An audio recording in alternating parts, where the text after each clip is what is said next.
அழ வச்சுட்டானுங்க சார். இந்த படம் பார்க்கும்போது கிளைமேக்ஸ்ல கண்டிப்பா பல பேருக்கு கண்ணு வேர்த்துரும். அது இல்லாம இவர் அடிக்கடி நான் உன்ன விட்டு எங்கேயும் போமாட்டேன்னு சொல்லும் போதெல்லாம் மைண்ட் ஆட்டோமேட்டிக்கா இந்த சாங்கோட சிங்க் ஆகுது. உனக்கே உயிரானே என்னாலும் என்னை நீ மறவாதே.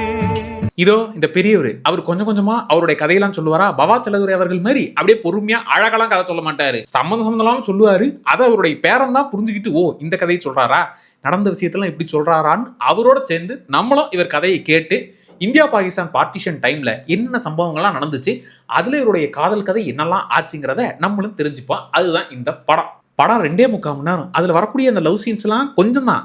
அந்த கொஞ்சமான லவ் சீனாக இருந்தாலும் அவ்வளோ அழகாக இருந்துச்சு. அதான் அழகான கதையை காமிச்சு நம்மளை அழ வச்சுட்டானுங்க. ஆனால் அந்த பார்ட்டிஷன் டைமில் இவங்க லவ் மட்டும் கிடையாது, அதை தாண்டி பல பிரச்சனைகளும் இருந்துச்சுல, அதெல்லாம் கொஞ்சம் டிஸ்டர்பிங்காகவே இருக்கும்.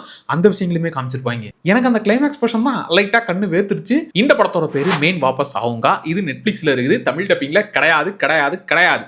நல்ல படத்தெல்லாம் தமிழ் டப்பிங் பண்ண மாட்றாங்க, படுபாவிங்க. ஒரு நல்ல காதல் கதையை பார்த்து கண்ணீர் சிந்துங்க.